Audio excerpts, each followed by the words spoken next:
You know that feeling when you pull out your favorite pan, the one you've had for years, the one that's cooked 1,000 meals, and you look at the bottom of it and just wince. There it is, that dark, ugly, rock-hard layer of burned-on grease and residue that has been building up for who knows how long. You've tried scrubbing it, you've tried soaking it, maybe you've even gone at it with a rough scrubber until your arm gave out, and it still wouldn't budge, not even a little. And here's what makes it even more frustrating. Most people think that once a pan gets to that point, it's just done. It's a lost cause. Time to throw it away and buy a new one. But I'm here today to tell you that is absolutely not true. What if I told you that you could get that pan looking clean, bright, and almost brand new in about 15 minutes using nothing but things you already have sitting in your kitchen right now? No steel wool, no harsh chemicals, no scrubbing until your hands ache, and no special trips to the hardware store. Sounds too good to be true? I completely understand that feeling, but stick with me because by the end of this video, you are going to see exactly how it works. And I promise, once you try it, you are going to wish someone had told you about this years ago. So let's get into it. But first, let me explain exactly what we're dealing with, because once you understand what that baked-on residue actually is, the cleaning method is going to make so much more sense. Here's something most people don't realize.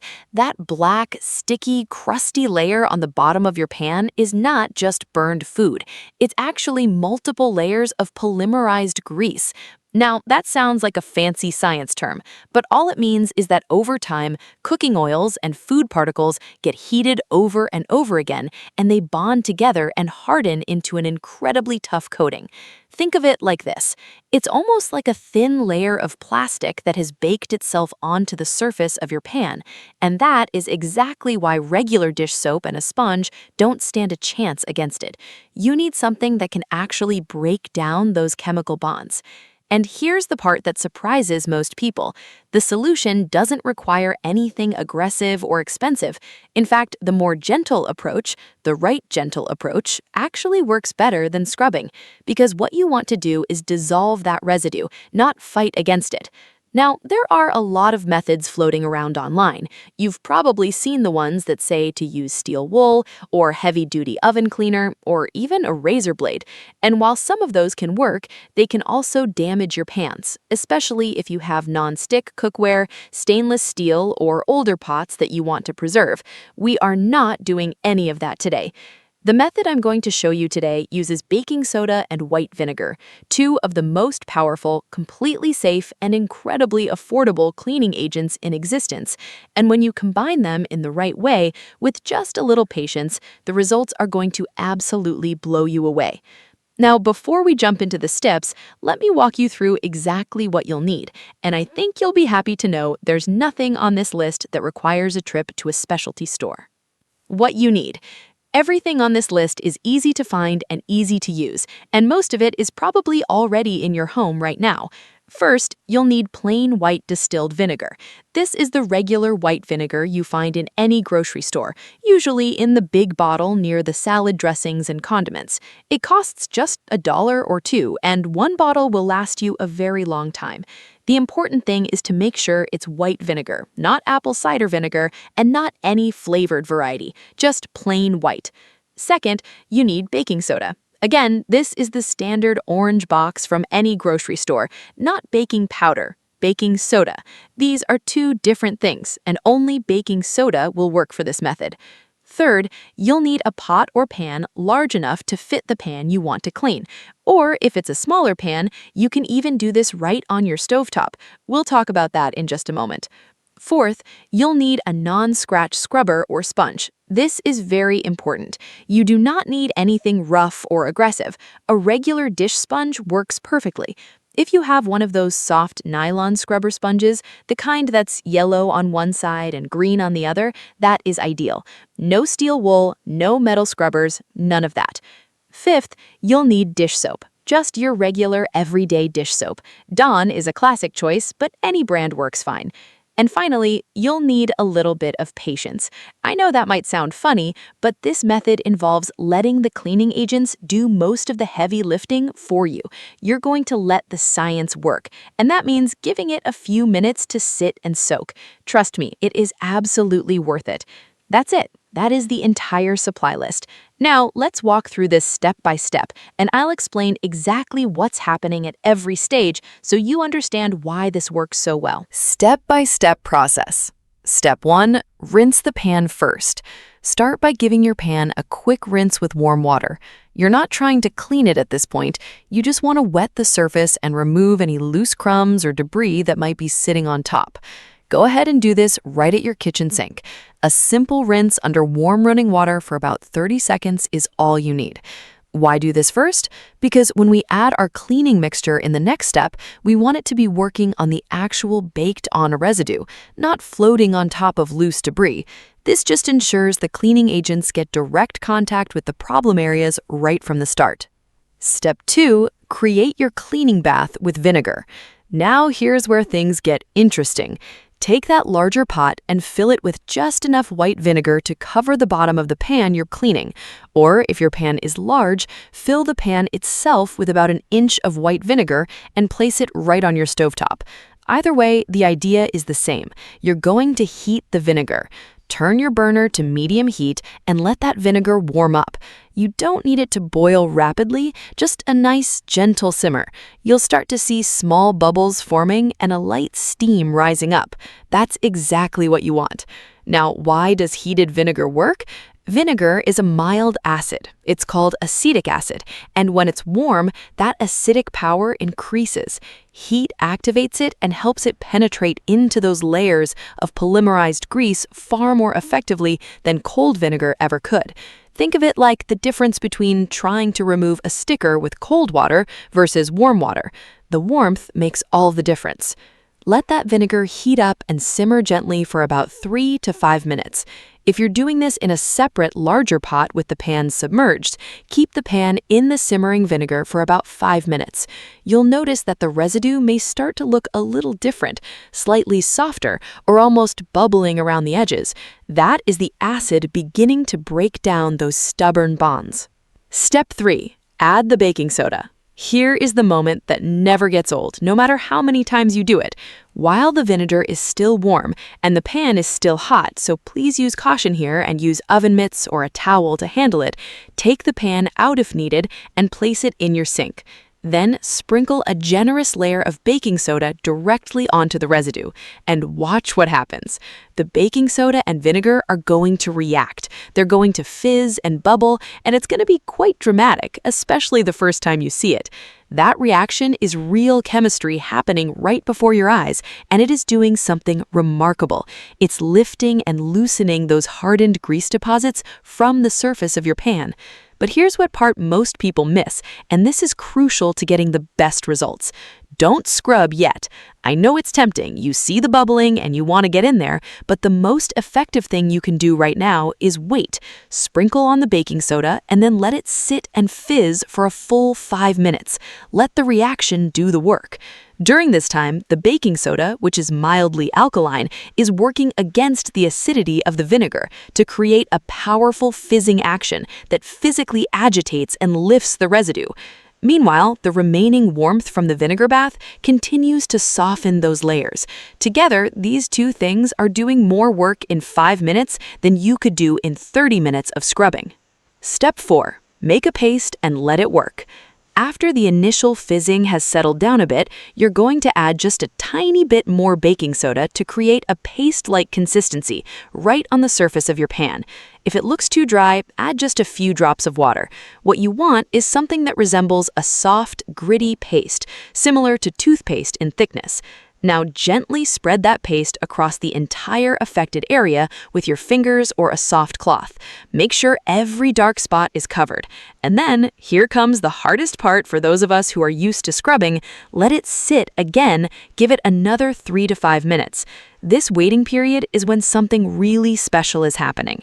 The baking soda particles are very gently, very mildly abrasive, but because we're letting them sit rather than scrubbing them aggressively, they're settling into the microscopic layers of the residue and continuing to break it down from the inside out rather than just scratching at the surface. You can use this time to make yourself a cup of coffee or tea. Put your feet up for a few minutes. You've earned it, and your pan is practically cleaning itself. Step 6. Add a drop of dish soap and gently scrub. Now it's time to do a little bit of actual scrubbing, but I want to emphasize that word little. Take your soft sponge or nylon scrubber, add 1 small drop of dish soap directly onto the sponge, and begin scrubbing in gentle circular motions. You are going to be amazed at what you see happening. That dark residue that has been on your pan for months, or maybe years, is going to start coming off. Not all at once in one big sheet, but in layers, in patches, wiping away with each gentle circular motion. The dish soap helps to lift the loosened grease and carry it away, and the mild scrubbing just encourages everything that the vinegar and baking soda have already loosened. Work your way across the entire surface, paying extra attention to the darkest and thickest areas. You may need to apply a little extra pressure in those spots, but remember, you should not need to use serious force. If something isn't coming off easily, it's okay to give it another sprinkle of baking soda and let it sit for another couple of minutes before scrubbing again. Step 6. Rinse and inspect. Once you've scrubbed the entire pan, rinse it thoroughly under warm running water. And now, take a good look. Hold that pan up and really examine the surface. Compare it to how it looked when you started. Chances are you're already seeing a dramatic transformation. The surface should be noticeably lighter, cleaner, and smoother. If there are still some stubborn spots, maybe 1 or 2 areas that weren't quite as responsive, don't worry. This is very normal, especially on pans that have had years of buildup. Simply repeat the process one more time on those specific spots. A little warm vinegar, some baking soda, let it sit, and a gentle scrub. Most of the time, the second round finishes the job completely. Step 7. Rinse and inspect.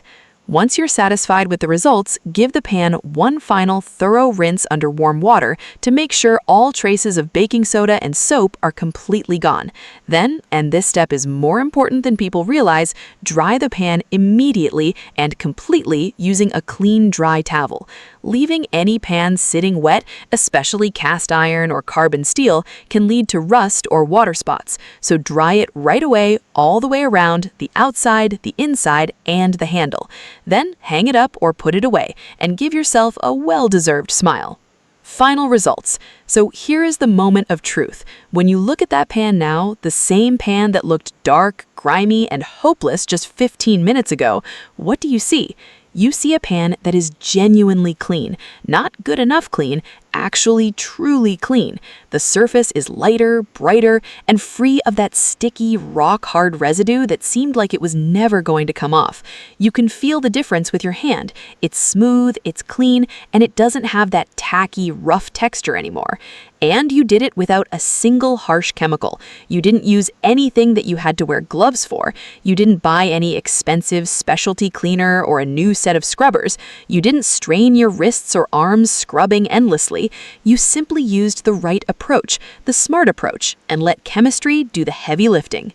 This method works on almost every type of cookware. It works on stainless steel pans, aluminum pans, older enamel-coated pans, and even the outside bottom of your pots that accumulates grease from the stovetop burners. The only exception is cast iron, which should generally not be soaked in vinegar for extended periods, as it can strip the seasoning. For cast iron, stick to the baking soda paste step only. Skip the vinegar bath. And it works beautifully. Most people who try this method for the first time can't believe they spent so long struggling with other approaches, and many of them come back to tell me that they went through their entire kitchen cabinet and cleaned every pot and pan they owned. Once you see how well it works on one pan, it's hard to stop. Now that you've put in the work to get your pans looking beautiful again, let's talk about how to keep them that way, because prevention is always going to be easier than the cure. The single most effective thing you can do is clean your pans more frequently. I know that sounds obvious, but here's why it matters so much. Every time you cook, if a little grease or food residue gets left on the pan and it gets heated again on the next use, it bakes on a little more. Over time, those thin layers stack up and bond together into that thick, hardened coating we just spent time removing. But if you wipe down the pan after each use, even just a quick wash with soap and water, those thin layers never get a chance to build up. Another helpful habit is to do a quick baking soda scrub once a month, even when your pans don't look particularly dirty. Just sprinkle a little baking soda onto a damp sponge and wipe down the outside of your pans regularly. This takes about 30 seconds per pan and prevents any new buildup from getting a foothold. Also, be mindful of your stovetop heat. Cooking on excessively high heat causes oil to burn and polymerize more quickly. Medium heat is usually sufficient for most everyday cooking and will significantly reduce the rate at which residue builds up on your pans. And finally, once a month or so, do a quick visual check of all your cookware. Flip your pans over and look at the bottoms. Check the sides. If you see any small dark spots starting to form, deal with them right away using a quick baking soda treatment. It takes 2 minutes to handle a small spot and 15 minutes to handle a big one. Get it while it's small. And there you have it, friends. That is how you removed baked-on pan residue permanently. No steel wool, no harsh chemicals, no elbow grease, in about 15 minutes, using things you already have at home. I hope this video gave you not just a method, but also the confidence to tackle those pans that have been sitting in the back of your cabinet, the ones you've been meaning to deal with for a while now. Please do not throw them away. Try this first. I genuinely believe you are going to be surprised and delighted by what happens. Now I want to hear from you. Have you tried this method before, or is this brand new to you? Did it work on your pans? Were there any stubborn spots that gave you trouble? Leave me a comment down below. I read every single one, and I love hearing about your results. And if you have a cleaning tip of your own that you swear by, share it. This community is all about helping each other, and your tip might be exactly what someone else needs. If this video was helpful to you today, please take a moment to give it a thumbs up. It really does help more people find this channel and this content, and it means the world to me knowing that something I shared made your day a little easier. And if you haven't subscribed yet, what are you waiting for? Hit that subscribe button and ring the bell so you never miss a video. I put out new cleaning tips, home care guides, and kitchen hacks every single week, all designed with simplicity and practicality in mind. Coming up next, I have a video you are absolutely going to want to see. I'm going to show you how to clean the inside of an oven that hasn't been cleaned in years.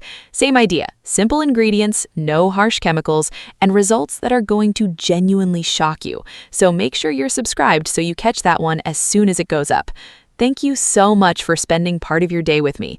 Now, go rescue those pans. They deserve a second chance, and so do you. Take care, and I'll see you in the next one.